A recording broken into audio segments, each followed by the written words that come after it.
HMPV virus ಹೇಗೆ ಹರಡುತ್ತೆ? ಇದರ ಲಕ್ಷಣ, ಮುನ್ನೆಚ್ಚರಿಕೆ ಕ್ರಮಗಳು ಏನು?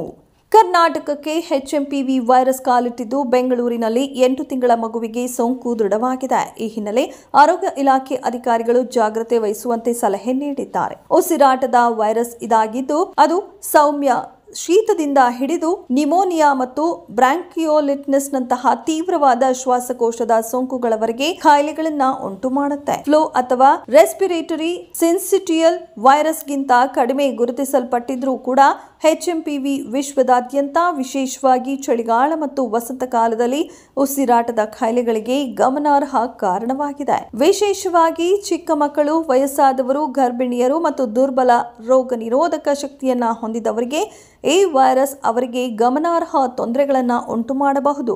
ಆದ್ದರಿಂದ ಜಾಗೃತಿ ಮೂಡಿಸುವುದು ಮತ್ತು ತಡೆಗಟ್ಟುವ ಕ್ರಮಗಳನ್ನು ತೆಗೆದುಕೊಳ್ಳುವುದು ಬಹುಮುಖ್ಯ. ಇನ್ನು HMPVಯ ಲಕ್ಷಣಗಳಾದ್ರೂ ಏನು?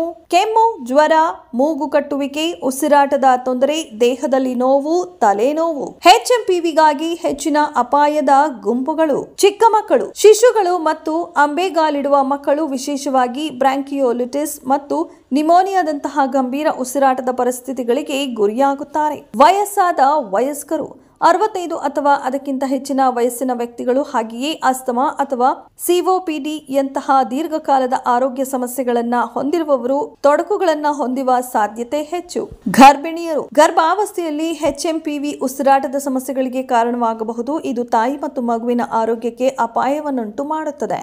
ರೋಗ ನಿರೋಧಕ ಶಕ್ತಿ ಇಲ್ಲದ ವ್ಯಕ್ತಿಗಳು, ವೈದ್ಯಕೀಯ ಪರಿಸ್ಥಿತಿಗಳು ಅಥವಾ ಕೀಮಿಯೋಥೆರಪಿಯಂತಹ ಚಿಕಿತ್ಸೆಗಳಿಂದ ದುರ್ಬಲ ರೋಗ ನಿರೋಧಕ ಶಕ್ತಿಯನ್ನು ಹೊಂದಿರುವವರು ತೀವ್ರವಾದ ರೋಗ ಲಕ್ಷಣಗಳನ್ನು ಅನುಭವಿಸುವ ಹೆಚ್ಚಿನ ಅಪಾಯದಲ್ಲಿದ್ದಾರೆ. ಅಷ್ಟಕ್ಕೂ HMPV ಹರಡುವುದಾದ್ರೂ ಹೇಗೆ? ಸೋಂಕಿನ ವ್ಯಕ್ತಿಯ ಕೆಮ್ಮು ಅಥವಾ ಸೀನುವಾಗ ಹೊರಬರುವ ಹನಿಗಳ ಮೂಲಕ.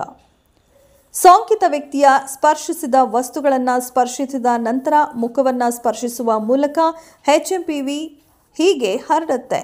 HMPV ಹೆಚ್ಚು ಸಾಂಕ್ರಾಮಿಕವಾಗಿದೆ ಮತ್ತು ವಿವಿಧ ವಿಧಾನಗಳ ಮೂಲಕ ಹರಡುತ್ತದೆ. HMPV ತಡೆಗಟ್ಟುವುದಾದ್ರೂ ಹೇಗೆ? ಆಗಾಗ ಸಾಬೂನಿನಿಂದ ಕೈ ತೊಳೆಯುವುದು, ಕೆಮ್ಮುವಾಗ ಅಥವಾ ಸೀನುವಾಗ ಮುಖವನ್ನ ಕರವಸ್ತ್ರದಿಂದ ಮುಚ್ಚಿಕೊಳ್ಳುವುದು, ರೋಗಗಳಿಂದ ದೂರವಿರುವುದು, ಫ್ಲೂ ಶಾಟ್ ಪಡೆಯುವುದು. ಇನ್ನು HMPVಗೆ ಚಿಕಿತ್ಸೆ ಆದ್ರೂ ಇದೆಯಾ? HMPVಗೆ ಯಾವುದೇ ನಿರ್ದಿಷ್ಟ ಚಿಕಿತ್ಸೆ ಇಲ್ಲ. ಲಕ್ಷಣಗಳನ್ನು ನಿವಾರಿಸಲು ವಿಶ್ರಾಂತಿ, ಹೆಚ್ಚು ದ್ರವ ಸೇವನೆ ಮತ್ತು ಜ್ವರ ನಿವಾರಕಗಳನ್ನು ಬಳಸಬಹುದು. ಗಂಭೀರ ಸಂದರ್ಭಗಳಲ್ಲಿ ಆಸ್ಪತ್ರೆಗೆ ದಾಖಲಾಗಬೇಕಾಗಬಹುದು. ಇದೆಷ್ಟು ಈ ಹೊತ್ತಿನ ಸುದ್ದಿ. ಮತ್ತಷ್ಟು ಸುದ್ದಿಗಳಿಗಾಗಿ ನೋಡ್ತಾ ಇರಿ ಸಿರಿ ಟಿವಿ.